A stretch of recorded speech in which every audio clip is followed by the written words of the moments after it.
नमस्कार। आपका अखबार के YouTube चैनल पर आपका स्वागत है। मैं हूं प्रदीप सिंह। देश के कुछ राजनेता इस समय आग से खेल रहे हैं। ये बड़ी चिंता का विषय है और आने वाले समय के खतरे की एक तरह से आहट भी है। आहट नहीं, इसको एक तरह से घोषणा कहेंगे। आहट तो का समय तो पीछे निकल गया। अगर किसी राजनीतिक दल का कोई वरिष्ठ नेता ये कहता है कि रामनवमी और हनुमान जयंती का त्यौहार दंगे फैलाने के लिए मनाया जाता है, तो आप सोच लीजिए हम कहाँ पहुँच गए हैं। ये स्थिति आज़ादी से पहले की जो स्थिति थी, जब मुस्लिम लीग अलग देश की मांग कर रहा था, उससे भी बुरी है, क्योंकि इसमें हिंदुओं का स्वर और ज़्यादा है। जिस तरह से हिंदू धर्म के खिलाफ बोल रहे हैं लोग, और ये जो मैं बात कह रहा हूँ, ये बात बोली है जितेंद्र आह्वाड, जो एनसीपी के नेता हैं, वरिष्ठ नेता हैं, और जिस विधानसभा क्षेत्र से वो चुनकर आते हैं वो मुस्लिम बहुल इलाका है, इसलिए उनको लगता है कि हिंदुओं को गाली देने से उनका वोट बढ़ेगा। और ये बात उन्होंने एक रैली में कही और शरद पवार की मौजूदगी में कही। और यही नहीं, यहीं तक नहीं रुके, वो आगे बढ़े। उन्होंने एक तरह से भविष्यवाणी की कि अगला साल जो है सांप्रदायिक दंगों का साल होगा। बात यहाँ तक होती तो भी गनीमत थी। अगर किसी देश का समाज का एक वर्ग अगर किसी माफिया को, किसी हत्यारे को, किसी बलात्कारी को, किसी आतताई को, अगर उसको वो शहीद का दर्जा देने की बात करे, तो आप समझिए कि ये पूरा समाज बीमार है। पटना में ईद की नमाज के बाद, जुमे की नमाज की जो आखिरी नमाज थी, जुमे की नमाज के बाद जो बाहर निकले जामा मस्जिद से, उन्होंने नारा लगाया, अतीक अहमद अमर रहे, अतीक अहमद शहीद है। अगर अतीक अहमद शहीद है तो जिन लोगों ने देश के लिए शहादत दी वो क्या है? इस पर कोई बोलने वाला नहीं। बड़ी आश्चर्य की बात है। वो बोला, आप कह सकते हैं कि छोटा सा ग्रुप है, कुछ लोग हैं, उन्होंने बोल दिया, वो मैं आपकी बात मान लूँगा। सवाल ये है कि इसका विरोध कितने लोगों ने किया, क्यों चुप रहे, क्यों चुप हैं? ये ज़्यादा चिंता की बात है। बोलने वालों से समस्या नहीं है, चुप रहने वालों से ज़्यादा समस्या है। जो अत्याचार होते हुए, जो अनाचार होते हुए, जो गलत होते हुए देखते हैं और चुप रहते हैं, और बोलने वाले यहाँ तक नहीं रुकते हैं। असदुद्दीन ओवैसी, MIM के नेता, अपने को किसी जिन्ना से कम नहीं समझते। वो दरअसल इस देश में इस समय जिन्ना की भूमिका निभा रहे हैं। वो हर ऐसे मुद्दे पर बोलते हैं जहां हिंदू मुस्लिम किया जा सके, जहां दोनों समुदायों में बंटवारा किया जा सके, जहां सांप्रदायिकता की आग को भड़काया जा सके। अतीक अहमद की हत्या को, उसके हत्यारों की तुलना वो गोडसे से करते हैं और परोक्ष रूप से अतीक अहमद को गांधी बताने की कोशिश करते हैं। ये है मानसिक गिरावट का, और ये यहीं तक रुकने वाला नहीं है। ये दिनों दिन ये बढ़ता जा रहा है। जिस तरह से ये लोग बोल रहे हैं, जिस तरह की चर्चा कर रहे हैं, जिस तरह की बातें कर रहे हैं, आने वाले दिनों में ये समस्या और बड़ी होने वाली है, विकराल होने वाली है। तो ये समय चुप रहने का नहीं है, जवाब देने का है। ऐसे लोगों को पलटकर जवाब देने का है, और ऐसे लोगों की बातों पर अगर चुप्पी साधे रहेंगे तो वही होगा जो 1947 में हुआ। देश का एक बार फिर से बंटवारा होगा। उसी की पृष्ठभूमि तैयार की जा रही है। उस समय मुस्लिम लीग जो है वो सबसे मुखर थी अलग देश की मांग के लिए, उसी की मांग थी, और कांग्रेस चुप थी। चुप इसलिए कह रहा हूं कि कांग्रेस को जल्दी, उस समय जो कांग्रेस के नेता थे उनको जल्दी थी कि आज़ादी मिले, हमारा राज आए, देश बढ़ता है तो बढ़ जाए। उसको रोकने की कोशिश नहीं की गई। आज भी वही हो रहा है। कांग्रेस पार्टी आज भी वही खेल खेल रही है। कांग्रेस पार्टी आज दोहरी भूमिका में है। वो उस समय की कांग्रेस और उस समय की मुस्लिम लीग दोनों का चेहरा लगाए हुए है। एक समय वो मुस्लिम लीग नज़र आती है, एक समय कांग्रेस नज़र आती है, और ये जो खेल खेल रही है कांग्रेस पार्टी, ये उसको और नीचे ले जाएगा, लेकिन उसको इससे कोई फ़र्क नहीं पड़ता है। उसने एक तरह से साथ ले लिया है जितने भी इस देश की देश विरोधी ताकतें हैं, जो भारत को, भारतीय संस्कृति को नष्ट करना चाहते हैं, उन सब के साथ कांग्रेस खड़ी हो गई है। तो कांग्रेस का हाथ उन लोगों के साथ है, इसलिए और चिंता की बात है। देश की दूसरी सबसे बड़ी पार्टी है, अगर वो देश विरोधी ताकतों के विरोध में खड़ी नहीं होती है तो ये निश्चित रूप से चिंता की बात है। अगर वो वोट के लिए उसको लगता है कि इससे वोट मिलेगा, देश विरोधी ताकतों के साथ खड़ा होने में कोई हर्ज नहीं है, तो ये समझिए कि ये बीमारी के गंभीर और लाइलाज होने की ओर बढ़ने का संकेत है। रामनवमी जैसा त्यौहार, उसकी शोभा यात्रा, हनुमान जयंती जैसा त्यौहार, उसकी शोभा यात्रा, उस पर पथराव कौन करता है?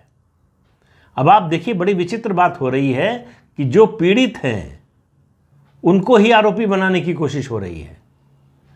ये जो जितेंद्र अवार्ड बोल रहे हैं, ये जो ओवैसी बोल रहे हैं, ये जो जामा मस्जिद से निकलने वाले लोग बोल रहे हैं, और उनके समर्थक, ये जो अतीक जी बोलने वाले हैं, ये जो ओसामा जी बोलने वाले हैं, दरअसल समाज के सबसे बड़े दुश्मन हैं, देश के सबसे बड़े दुश्मन हैं।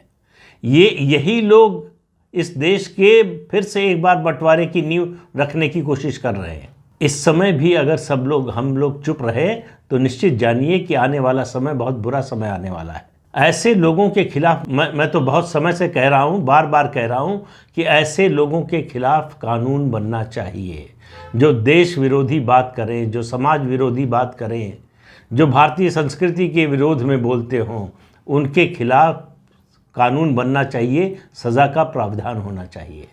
इसको रोकने का, कानूनी तौर पर रोकने का यही एक तरीका है। और दूसरा तरीका है सामाजिक तौर पर, कि जहां ऐसे लोग खड़े हों उनके विरोध में लोग खड़े हों। जब तक ये नहीं होगा तब तक इन ताकतों का हौसला बढ़ता रहेगा, तब तक इन ताकतों को लगेगा कि हमारी बात सुनी जा रही है, मानी जा रही है।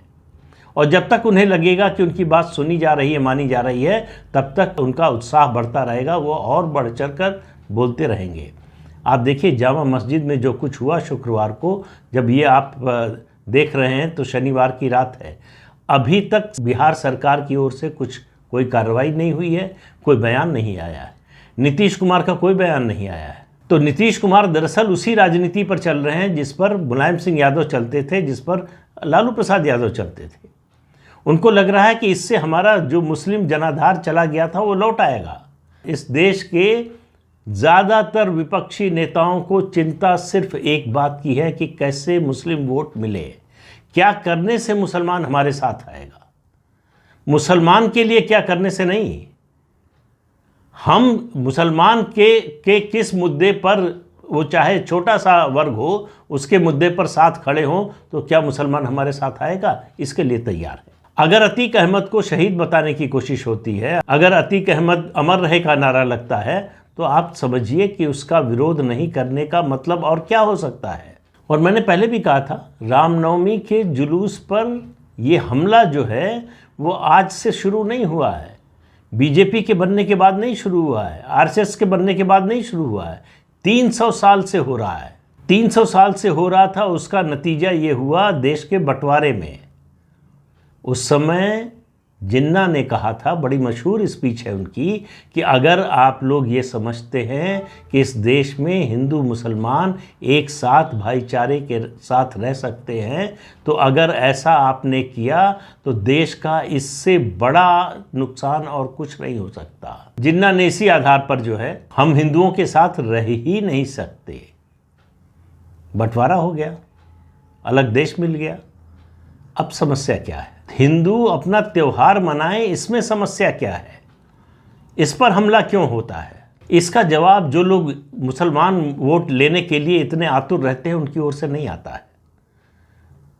उनकी ओर से जवाब आता है जिस तरह का जवाब ममता बनर्जी दे रही हैं, कि एक गद्दार पार्टी है, उससे लड़ना है। कौन? नाम नहीं लिया उन्होंने, बीजेपी की ओर इशारा था। तो बीजेपी गद्दार पार्टी है। और जो लोग दंगा कराते हैं, जो रामनवमी के जुलूस पर, जो हनुमान जयंती की शोभा यात्रा पर, जो सरस्वती पूजा मूर्ति विसर्जन के जुलूस पर हमला करते हैं, वो देश प्रेमी हैं। ये परिभाषा जब तक चलती रहेगी तब तक देश बांटने का आधार बनता रहेगा। ये मुस्लिम वोटों के लिए जो पागलपन है और जो अब धीरे धीरे वहशीपन तक पहुंच रहा है कि मुस्लिम वोट पाने के लिए कुछ भी करो, हिंदू मरते हैं तो मरने दो। मुजफ्फरनगर का उत्तर प्रदेश में दंगा अखिलेश यादव के समय इसीलिए हुआ था। इस देश में दंगे जो हुए हैं, आप देखिए, बड़े बड़े दंगे, मेरठ, मलियाना, मुरादाबाद, अलीगढ़, भागलपुर, एक सिरे से नाम लेते जाइए, भिवंडी, इन दंगों का एक एक करके आप नाम लेते जाइए। इन सब दंगों का एक ही मकसद था, मुसलमान का हौसला बढ़ाना। आज तक भारत में जितने दंगे हुए हैं उनकी शुरुआत मुसलमानों की ओर से हुई है। ये अलग अलग स्टडीज़ में ये बात साबित होती है। क्यों करते हैं ऐसा वो? ये सवाल जानने की इन जो धर्मनिरपेक्ष अपने को कहते हैं उन्होंने कभी कोशिश नहीं की, वो जानने की कभी कोशिश नहीं की, क्योंकि उनको मालूम है कि ये जानने की कोशिश करेंगे तो उनकी राजनीति बिगड़ जाएगी। ये उनकी राजनीति के अनुकूल नहीं है। इस सवाल का जवाब जो है उनकी राजनीति को कमज़ोर करेगा।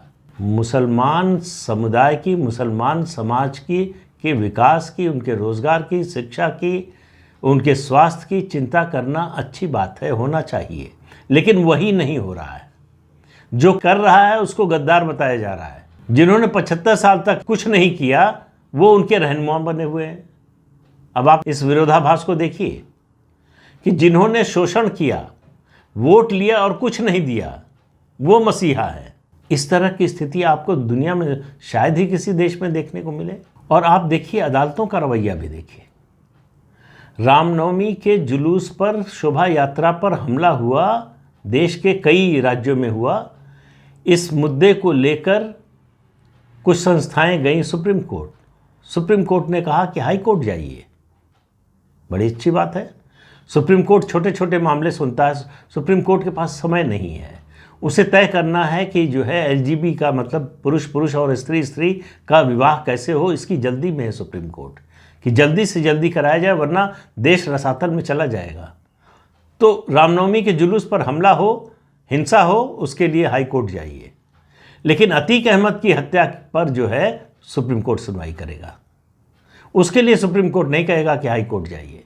ये परिस्थिति तब तक नहीं बदलेगी जब तक हमको आपको समझ में नहीं आएगा कि हो क्या रहा है और इसका नतीजा क्या होने वाला है। इसी तरह से मूक दर्शक बने रहेंगे, मुंह बंद किए रहेंगे। गांधी जी के 3 बंदरों जैसी स्थिति अगर बनी रहेगी तो ये स्थिति और ख़राब होने वाली है। ये जितनी धर्मनिरपेक्ष पार्टियां हैं, उनके नेता हैं, उनको ये बात समझ में आनी चाहिए कि इस बात से हिंदू दुखी होते हैं, उनके दिल को चोट पहुंचती है और वो अब इस चोट का बदला वोट से लेते हैं। ये संदेश जब तक नहीं जाएगा तब तक ये होता रहेगा और ज़्यादा होता रहेगा। तो इस अंक में इतना ही। अगले अंक में फिर मिलेंगे किसी नए मुद्दे के साथ। तब तक के लिए अनुमति दीजिए। आपसे अनुरोध है कि ये चैनल देखिए, शेयर कीजिए, लाइक कीजिए और सब्सक्राइब ज़रूर कीजिए। नमस्कार।